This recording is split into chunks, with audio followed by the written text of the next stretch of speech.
Hello and welcome to another deep dive. Thanks for joining us. Hello. And a big thank you for watching Westferry Times.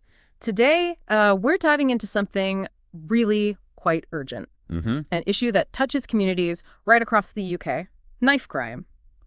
Our aim today is to really understand what's happening. Yeah. We'll be looking at various sources, government stats, youth organization reports, and of course, our guests' own extensive work to figure out what's driving this and what genuine solutions might look like. That's the goal. And with us is Dr. Marcus Reed. He's a leading criminologist, a specialist in youth violence who's worked on the ground with young people, with grassroots groups, and also with government bodies. Thanks for being here. It's good to be here. It's a vital conversation. So let's get straight to it. Knife crime in the UK right now. Mm-hmm. Just how serious is it? What's the picture? It's deeply serious. And it's been a growing problem, over the last decade or so. We've seen this steady, troubling rise in knife offenses. Now, it is particularly concentrated in, well, the major urban centers, you think, London, Birmingham, Manchester. Right, the usual suspects in the headlines. Exactly. But it's really crucial. People understand this isn't just a big city problem anymore. The numbers are quite stark. How stark? Well, in 2023, England and Wales recorded over 50,000 crimes involving a knife. 50,000, wow. And what's really concerning, I think, is that a very significant portion of both victims and perpetrators are young, under 25. That's shocking. And as you said, it's easy to hear London or Manchester and think it's happening over there. But you're saying that's not the whole story. Not at all. The media often focuses on London, naturally. But our sources, the data, it all shows knife crime is happening in towns and smaller cities, too. It genuinely is a national issue now with very real local impacts pretty much everywhere. Okay, so a national problem impacting communities everywhere. Let's try and unpack why. What are the main factors driving this based on the research? Well, it's complicated. There's no single simple answer, unfortunately. It's more like a complex web of interconnected issues. Such as? Things like persistent poverty, social exclusion. Huh. These create environments where opportunities just feel really limited for lots of young people. Okay. Then you've got the impact of, well, significant cuts to youth services over the years. Those cuts removed vital support networks, safe spaces. Right. The youth clubs closing down, things like that. Precisely. And add to that maybe strained family structures, lack of positive pathways. It all contributes. And something that comes up a lot in reports is school exclusions. How does that fit into this picture? Ah, yes. School exclusions can be a really critical turning point for some young people. How so? Well, when a young person is removed from mainstream school, especially if there isn't good support or a proper alternative lined up, they become much more vulnerable. Vulnerable to what? To negative influences, drifting into unstructured time, maybe falling into crime. It's a loss of structure, a loss of positive identity, right at a crucial age.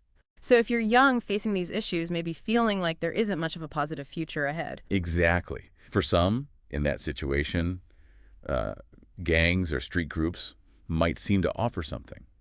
Identity, perhaps belonging, even a twisted sense of protection. And in those environments, carrying a knife, well, it can tragically start to be seen as necessary. A tool for survival, almost.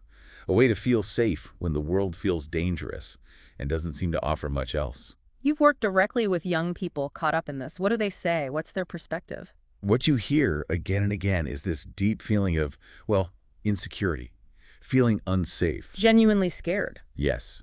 Many will tell you they feel unsafe in their own neighborhoods. They often say they carry a knife not because they want to cause harm, but for self-defense, to feel protected. It's often a flawed logic, of course, but the fear is real. And what about the things they see around them? Social media, for instance. Does that play a role? Oh, definitely. That's a really powerful factor that the research points to. Social media. It plays a significant role, sometimes negatively. We see violence sometimes being, well, almost glamorized online, or certainly amplified. These images, these narratives, they can be very influential, especially for younger people who are maybe a bit lost, looking for status or identity. So it really comes down to this awful cycle of fear. Young people carrying knives because they're afraid of other people carrying knives. That's a huge part of it, yes. It creates this really dangerous self-perpetuating problem. The perception that knives are out there makes more young people feel they need one, even if they've no intention of using it aggressively. It's fear-driven. Let's dig into that social media aspect a bit more. You often hear drill music, for example, mentioned in connection with violence escalating. What's the reality there, according to the sources? Yeah, the link between social media, youth culture, violence, Yeah. it's complex. It's definitely true that arguments starting online can spill over very quickly into real-world violence. Drill music often gets singled out. Hmm. Now, the music itself isn't inherently the problem, but, well, it can become a platform for threats, for online feuds, for posturing that then fuels actual conflict offline. It's like an online stage for offline tensions. And it's broader than just music videos, isn't it? The whole online environment. Absolutely. Platforms like TikTok, Instagram, Snapchat, Hmm. they can act like accelerants.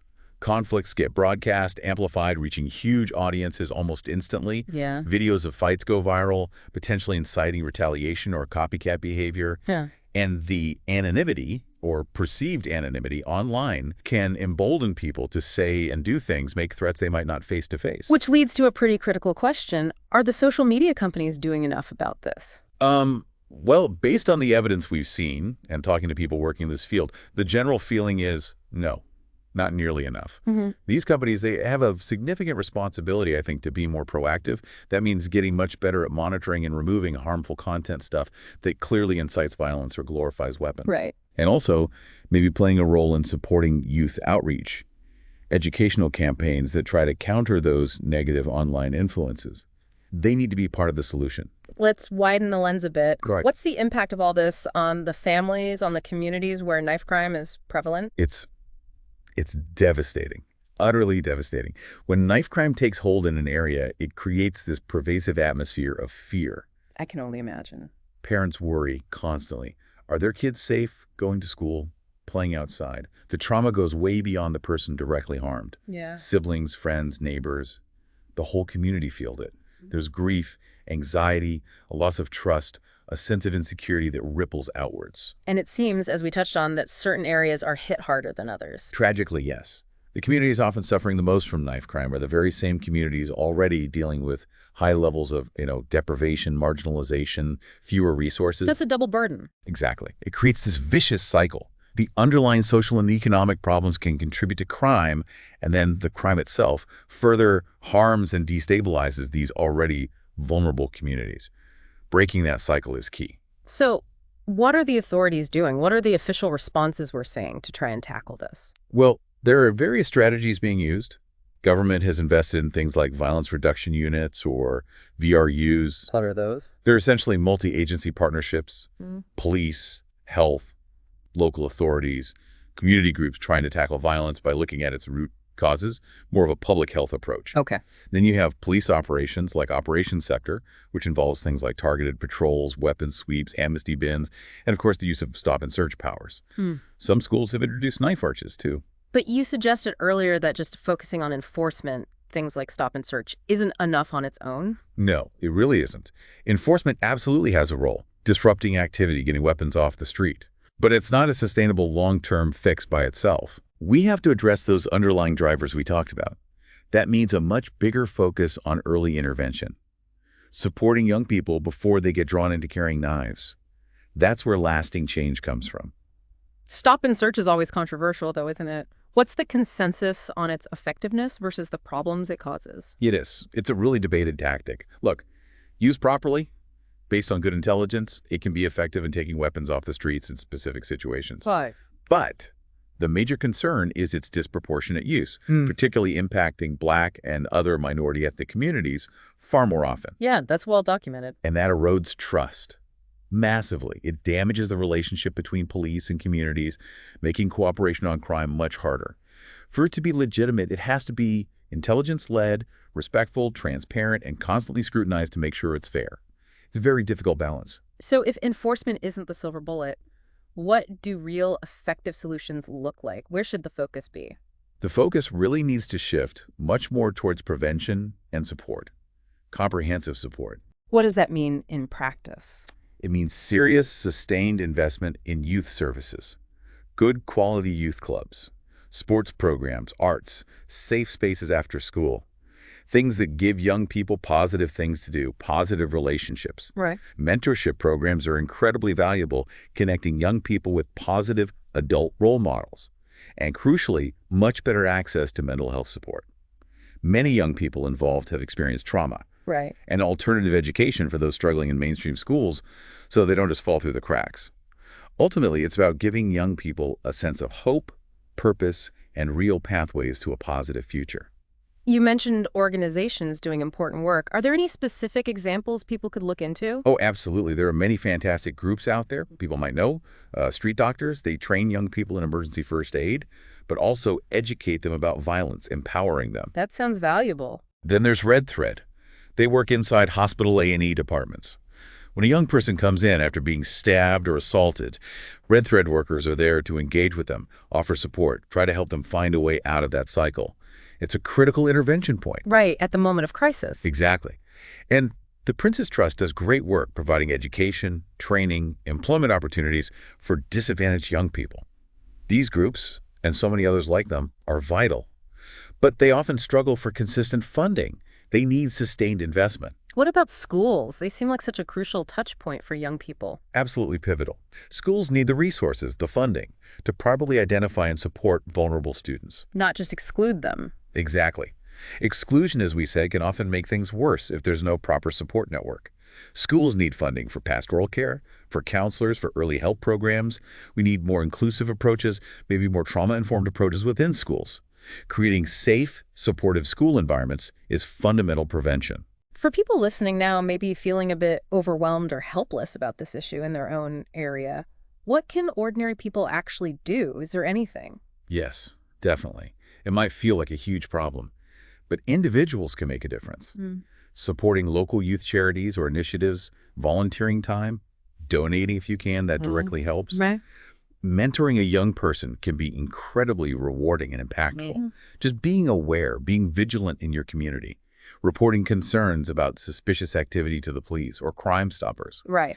But maybe the most important thing, fostering compassion and understanding, trying to see knife crime not just as bad kids doing bad things, but as a symptom of deeper problems in society. Approaching it with empathy helps shift the conversation towards real solutions. Is there maybe a story from your work, something specific that illustrates that potential for change, that gives a bit of hope? Yeah, Yeah. there is. There's one young man I worked with, comes to mind. He was about 16, deeply involved in gang activity. He'd actually been stabbed twice himself.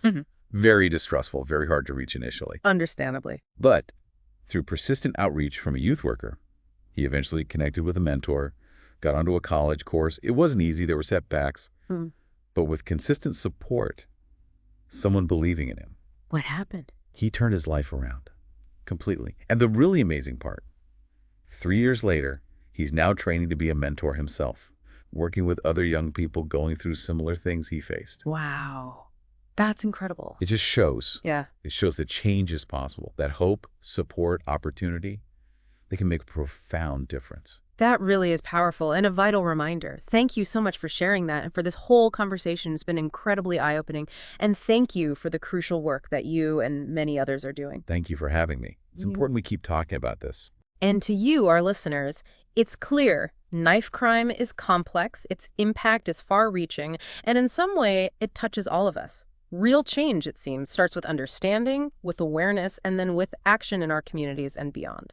If you found today's deep dive valuable, please do like and share the video and subscribe Westferry Times. We need these conversations to spread. Until next time, I'm Sophie Allen, and this is Westferry Times. Take care and look out for one another.